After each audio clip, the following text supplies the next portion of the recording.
再来，我们跟各位提一下《家事事件法》第53条，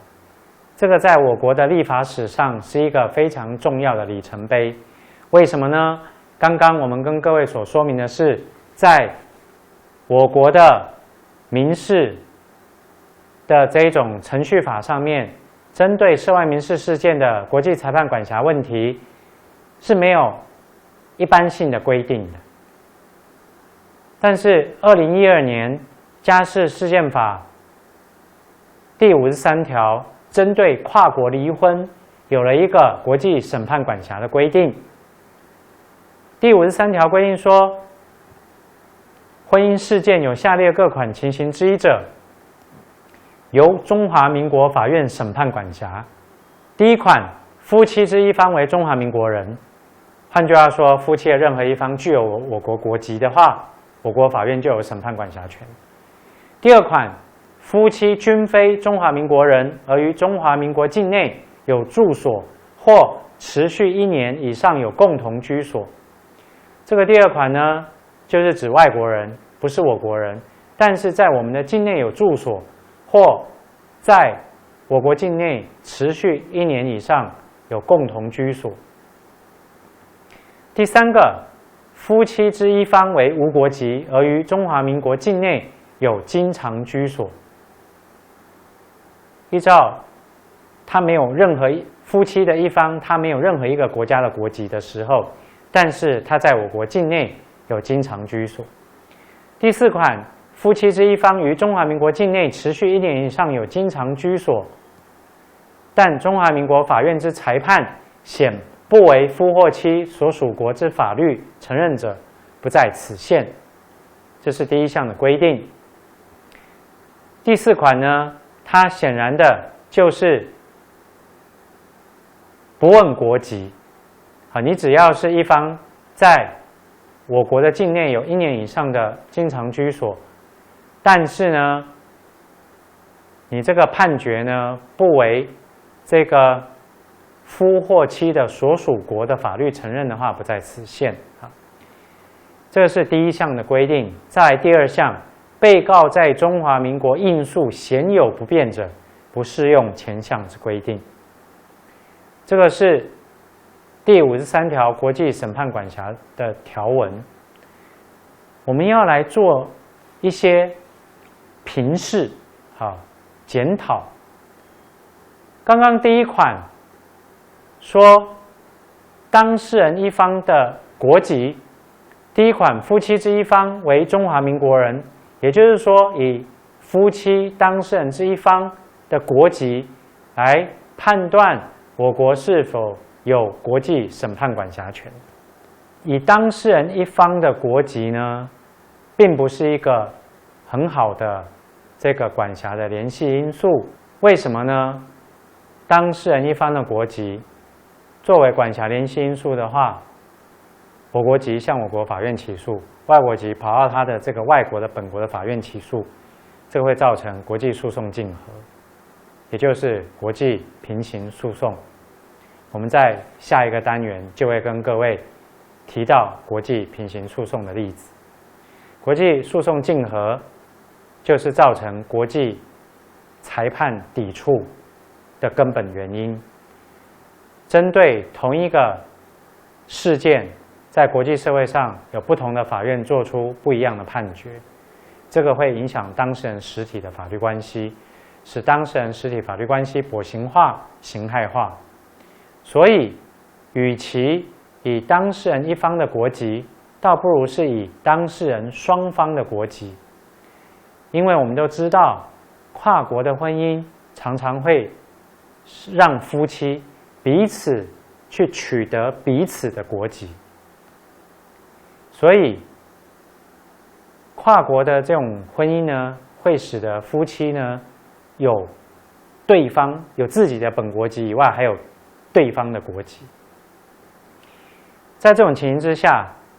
配偶双方有共同国籍的几率相当的高，所以以配偶双方的共同国籍国来作为审判管辖离婚事件的这种管辖原因，或许会比只以当事人一方的国籍来作为管辖原因要更为适当。在处理欧洲境内的这种跨国的民事事件的布鲁塞尔规则，2是处理家事部分的，它的国籍规定就是针对离婚这种婚姻事件的管辖，就是以配偶双方的共同国籍来作为这个管辖的联系因素。我想呢，这个或许是值得我们所参考的。第二个，在我们的家事宪法里面所提到的经常居所，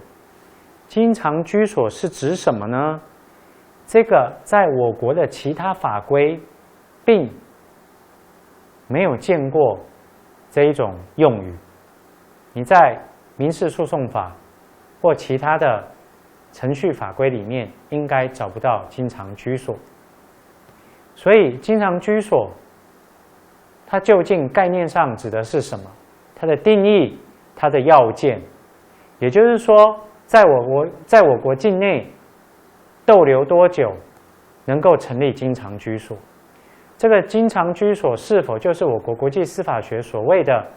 惯居地或习惯居所 （habitual residence）？ 这个我们从立法说明没有办法确定，但是我想这个经常居所应该就是国际司法学界传统所讨论的惯居地或习惯居所，它是由海牙国际司法会议所创设的一个事实上的连结因素。这个是针对住所的概念，因为全世界住所的概念都不一样，定义也不一样。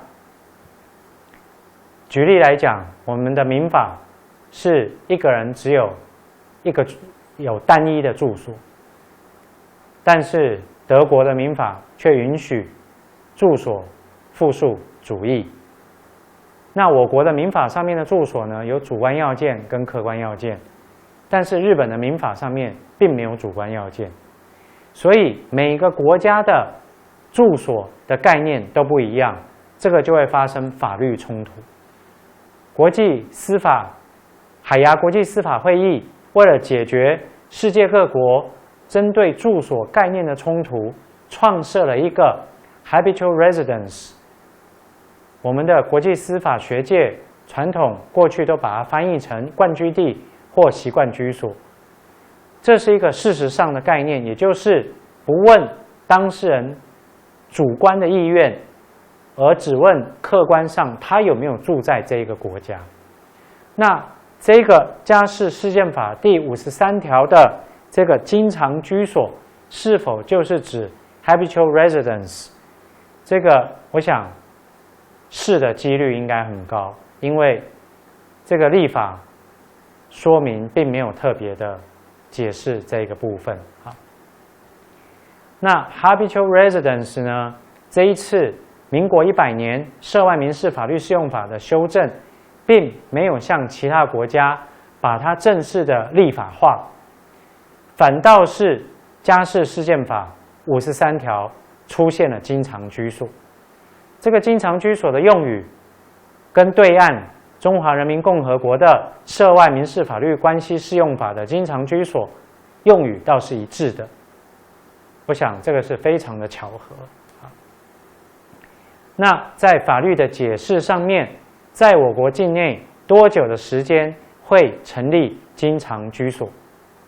那要不要区分入境的目的？例如，这个外国人入境是因为留学而来，还是因为商务考察而来，还是单纯的来观光，还是他是短期的交换游学，或者他是申请政治庇护？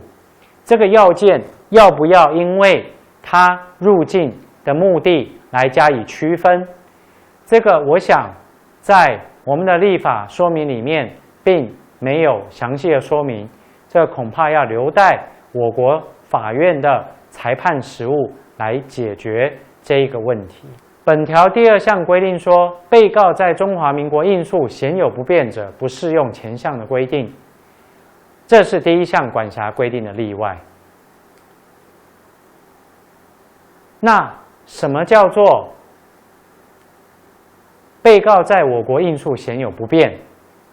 我想这个会变成一个解释上的一个问题。这边我们举一个例子，我国籍的当事人